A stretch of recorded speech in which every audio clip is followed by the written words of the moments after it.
পিনাকি ভট্টাচার্য বেগম জিয়াকে নিয়ে যে ট্রাপটা করেছে যে তাকে রাষ্ট্রপতি বানাবে, ডক্টর ইউনূসকে উপদেষ্টা বানাবে, বানায় ক্ষমতা রেজিমটা একটু লম্বা করতে চাইবে। এটা এটা পিনাকি ভট্টাচার্যের নতুন একটা আপনার হলো ষড়যন্ত্র বা খাইছে। কিন্তু রাষ্ট্রীয় ইনস্টিটিউশন বা পুরো হোল রাষ্ট্র একটা ইউটিউবারের গ্রিপের মধ্যে থাকবে এবং সে এটাকে ইচ্ছা মতো মোবিলাইজ করবে। এটা তো চরম একটা রাষ্ট্রের ইমেজ সংজ্ঞায়, তাহলে আওয়ামী লীগ ফিরে আসবে। এটা হলো স্পষ্ট কথা, জনগণ তাকে ফিরাই রাখতে হবে। আমি যদি লুটপাট করি, জনগণ আওয়ামী লীগকে ফিরে নিয়ে আসবে, জনগণ তার স্বার্থে নিয়ে আসবে। বিএনপি যদি চাঁদাবাজি লুটপাট ব্যাপকভাবে করে, তাহলে আওয়ামী লীগকে জনগণ ফিরে নিয়ে আসবে। জামাত যদি ব্যাপকভাবে মানুষকে কষ্ট দেয়, পেরেশানি দেয়, উগ্রতা ছড়ায়, তাহলে আওয়ামী লীগকে জনগণ ফিরে নিয়ে আসবে। আমরা দেখতে পাচ্ছি পিনাকি দাদা অনেক কথাই বলছেন, তার মধ্যে একটা উল্লেখযোগ্য বিষয় হচ্ছে যে খালেদা জিয়াকে উনি রাষ্ট্রপ্রধান দেখতে চান এবং আর রাষ্ট্রপতির উপর একটা হামলা হতে পারে, এরকমও আমরা কয়েকদিন থেকে গুঞ্জন শুনতে পাচ্ছি সেনা প্রধানের উপর একটা হামলা হতে পারে। এই বিষয়ে আপনার মতামত এই তিনটে বিষয়ে। জি, অনেক ধন্যবাদ। গণঅভ্যুত্থান পরবর্তী সময়ে আমরা যারা দেশে কাজ করছি, আমরা কিন্তু একটা সুস্থ স্বাভাবিক বাংলাদেশ চেয়েছি এবং আমরা রাষ্ট্রের অংশীদার হতে চাই। কিন্তু পিনাকি দাদা উনি ক্ষমতার অংশীদার হওয়ার আপ্রাণ চেষ্টা করেছে এবং উনি অংশীদার হওয়ার আগ পর্যন্ত সরকারকে উঠতে বসতে খিস্তি দিতেন। যখন তাকে সরকার ওনার গ্রিপের মধ্যে আনলো, তখন থেকে উনি সরকারের প্রশংসা করা শুরু করলেন। আমি আবারও বলছি, ওনার একটা আপ্রাণ তৎপরতা ছিল সরকারকে ওনার গ্রিপের মধ্যে নিয়ে আসা। তাহলে একটা রাষ্ট্রীয় ইনস্টিটিউশন বা পুরো হোল রাষ্ট্র একটা ইউটিউবারের গ্রিপের মধ্যে থাকবে এবং সে এটাকে ইচ্ছা মতো মোবিলাইজ করবে। এটা তো চরম একটা রাষ্ট্রের ইমেজ সংকট। একটা ইউটিউবার সে এরকম করে বলে বলে বেড়াচ্ছে, সে এটা করবে, ওটা করছে, এটা করছে, এটা করাইছে, ওটা করাইছে। এটা তো রাষ্ট্র, তার মানে রাষ্ট্র ফাংশন করতেছে না, ইউটিউবার ফাংশন করছে। এটা রাষ্ট্রের সার্বভৌমত্বের জন্য একটা সংকট। এই জায়গাটা আমি গত কয়েকদিন ধরে উল্লেখ করেছি। বেগম জিয়ার বিষয়ে যেটা বলছি, বেগম জিয়াকে সে একটা ট্রাম্প কার্ড হিসেবে ব্যবহার করার চেষ্টা করেছে। কিন্তু বিএনপি একটা যথেষ্ট স্টেবল একটা রাজনৈতিক দল এবং তারা উস্কানিতে পা দেয় না, তারা হলো চোখের মুখে কাজ করে না এবং খুব স্লো স্টেডি, কিছুটা কচ্ছপের মতো ধীরে ধীরে এগোতে পছন্দ করে, খরগোশের মতো না। এবং তারা কখনোই এই ধরনের চিন্তা রাখে না আপনার হলো যে ডেমোক্রেসির বাহিরে ক্ষমতার অংশীদার হওয়া। যখন এই সরকার গঠিত হয়, তখন তাদেরকেও অফার করা হয়েছিল যে আপনারা এখানে অংশ হবেন কিনা, কিন্তু তারা কিন্তু এটাকে গ্রহণ করে নাই। তারা এইভাবে ক্ষমতার অংশ হতে চায় নাই। সেই জায়গা থেকে পিনাকি ভট্টাচার্য বেগম জিয়াকে নিয়ে যে ট্রাপটা করেছে যে তাকে রাষ্ট্রপতি বানাবে, ডক্টর ইউনূসকে উপদেষ্টা বানাবে, বানায় ক্ষমতা রেজিমটা একটু লম্বা করতে চাইবে। এটা এটা পিনাকি ভট্টাচার্যের নতুন একটা আপনার হলো ষড়যন্ত্র বা খায়েশ। কিন্তু রাষ্ট্র একটা ইউটিউবারের খায়েশ অনুযায়ী চলবে? এটা সিম্পল একটা প্রশ্ন। তার খায়েশ হয়েছে সে চুপ্পুকে সরাবে, সে ঘোষণা করছে চুপ্পুর সময় শেষ। এভাবে কতবার চুপ্পুর সময় সে শেষ করে দিয়েছে, চুপ্পুর সময় শেষ হয় না। এখন চুপ্পুর সময় শেষ করতে সে বেগম জিয়াকে ইউজ করার চেষ্টা করছে।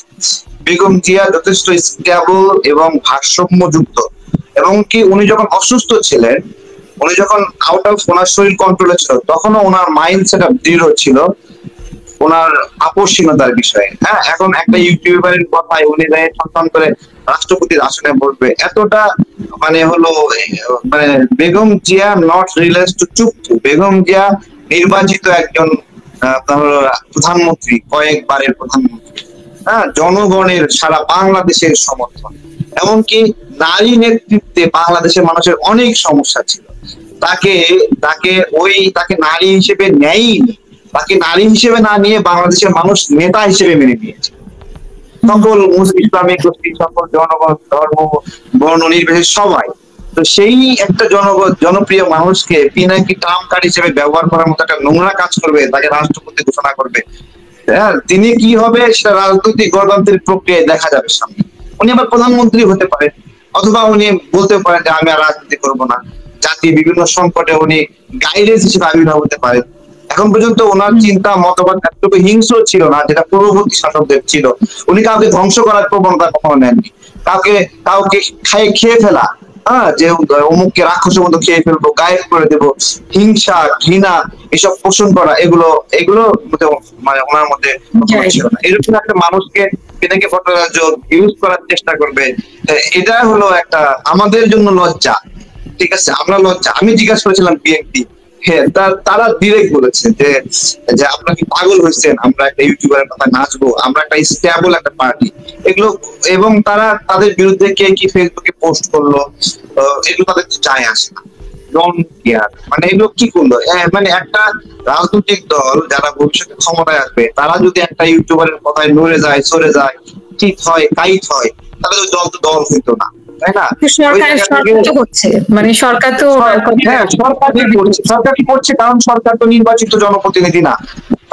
সরকারের পিছনে তো ব্যাকআপ নাই। হ্যাঁ, সরকারকে করাচ্ছে ওই যে মব সৃষ্টি করার, ভয় দেখায়, আতঙ্ক সৃষ্টি করে, এবং জানে ইউটিউবে গালিগালাজ করে কি একটা ভয়ঙ্কর অবস্থা সৃষ্টি করে। এইটা সরকারকে বুঝতে হবে যে রাষ্ট্র অনেক শক্তিশালী একটা বডি।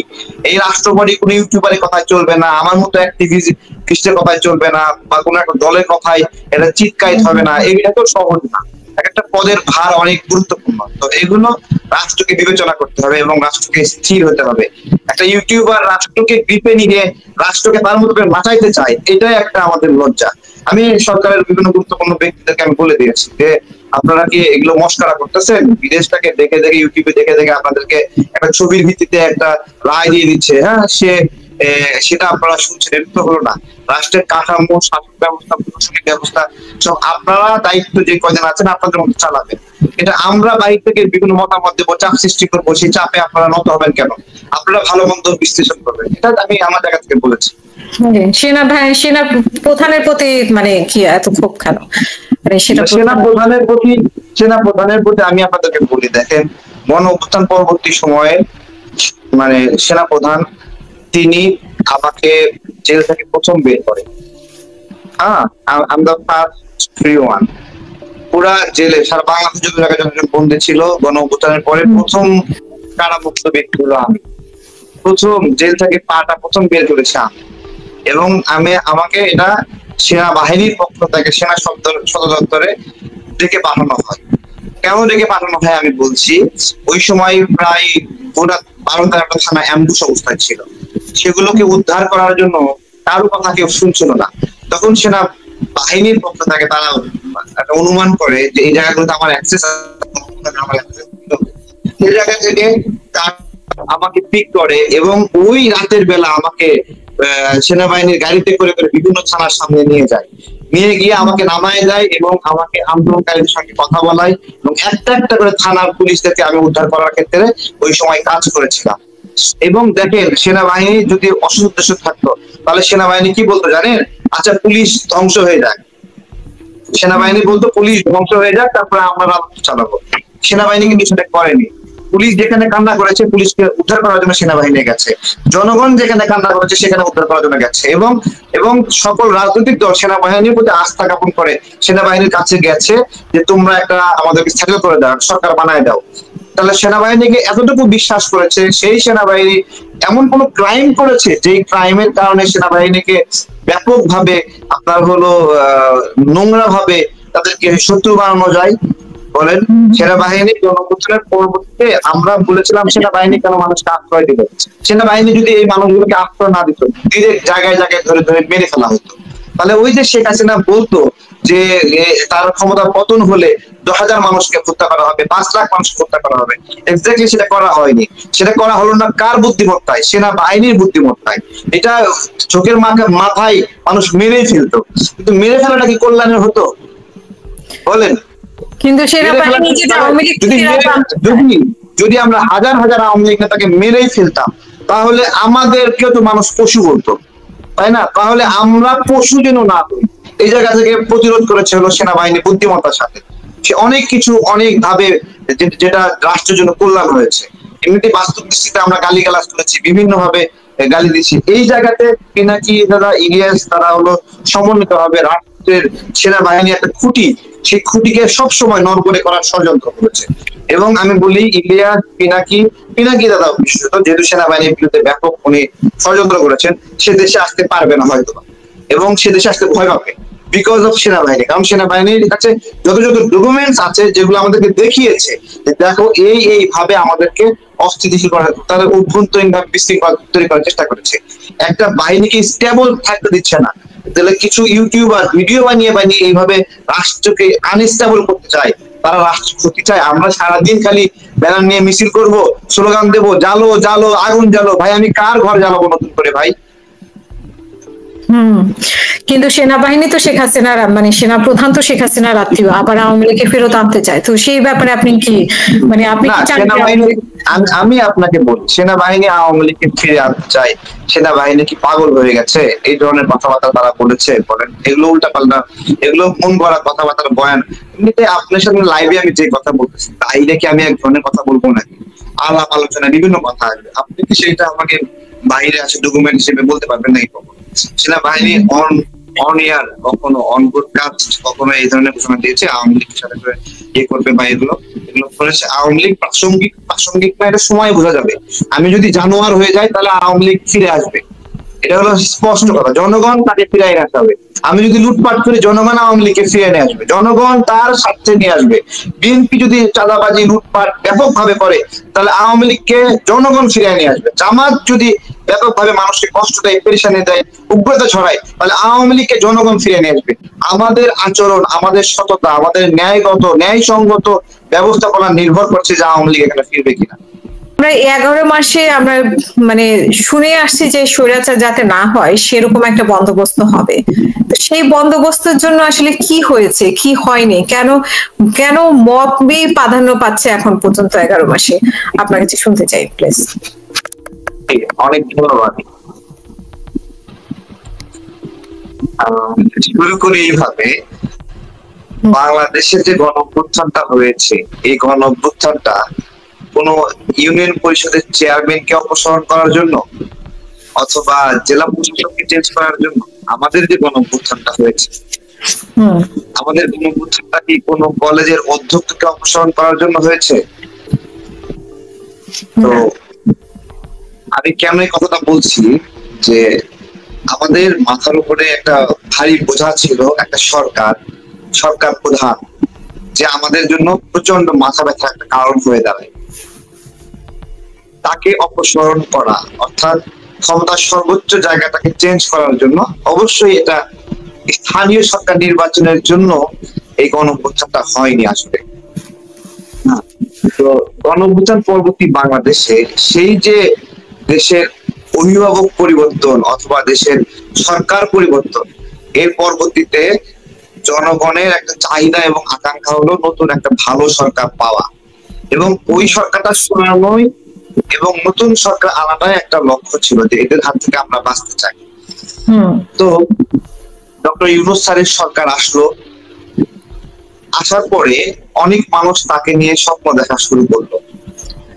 কিন্তু এই বাংলাদেশে যে সকল রাজনৈতিক কর্মীরা একটা ফ্যাসিবাদী ব্যবস্থাপনা থেকে মুক্তির জন্য লড়াই করেছে, কোন নিয়মতান্ত্রিক ব্যবস্থা ছাড়া কাউকে অনির্দিষ্ট সময়ের জন্য ক্ষমতায় রাখতে তারা দেবে? এটা তো চাইবে, অনেকের আকাঙ্ক্ষা ডক্টর ইউনূস 10 বছর থাকবে, 5 বছর থাকবে, অনেকের আহ্লাদ হয়, শখ হয় থাকতো। কিন্তু যারা রাজনীতি করে তারা তো রাজনীতির ময়দানে তাদের মানুষগুলো গুম হয়, খুন হয়, ক্রস ফায়ারের শিকার হয়, জেল জবরদস্তি অনেক ধরনের ক্ষতিগ্রস্ত হয়। ওই মানুষগুলোর জন্য উপহার হলো একটা নির্বাচন, যে নির্বাচনের মধ্য দিয়ে অপেক্ষাকৃত ভালো মানুষগুলো নির্বাচিত হবে এবং তারা মিলে একটা পার্লামেন্ট গঠন করবে। এখন এইরকম বন্দোবস্তের অপেক্ষায় যে সকল রাজনৈতিক স্টেক হোল্ডাররা আছে, তারা কিছু মানুষ চাইলো, কিছু মানুষের মধ্যে ধরেন 2 কোটি মানুষ একসঙ্গে বলতেছে, মানে কারা আসলে চাচ্ছেন ডক্টর ইউনূস চাচ্ছে, ধরেন আমার মতোই কেউ চাচ্ছে, আপনার মতোই, আমার মতোই কেউ চেয়েছে, আপনার মতো কেউ চেয়েছে, নাগরিকদের এমন ভালো কিছু করেছে, ভালোভাবেই চেয়েছে, এত দৃষ্টান্ত স্থাপন করেছে যে এই সরকার 5-10 বছর থাকলে দেশের জন্য আরো ভালো কিছু হবে, এই 10 মাসে অনেক ভালো কিছু হয়েছে। ওই দৃষ্টান্ত স্থাপনের আগে মানে ওটা এখন তো অনুধাবন হচ্ছে, থাকা উচিত না, একটা ভালো ইলেকশন দরকার। কিন্তু এই অনুধাবনের আগে আমরা যখন প্রাইমারি লেভেলে বলছিলাম যে আপনারা যেটা ডিমান্ড করছেন 10 বছর থাকবে, দেখেন বাংলাদেশের মানুষ কিন্তু বলছে যে 10 বছরের বেশি কেউ প্রধানমন্ত্রী থাকা উচিত না, কিন্তু ডক্টর ইউনূসের ক্ষেত্রে কিন্তু বলে ফেলেছিল যে আজীবন থাকবে। এই যে মানে এক্সট্রা লেভেলের আপনার হলো, বাংলাদেশ এমন একটা জায়গা যেখানে তেল দিতে হলে কর দিতে হয় না। হ্যাঁ, তো এই যে এইভাবে তেল দেওয়া শুরু করেছে।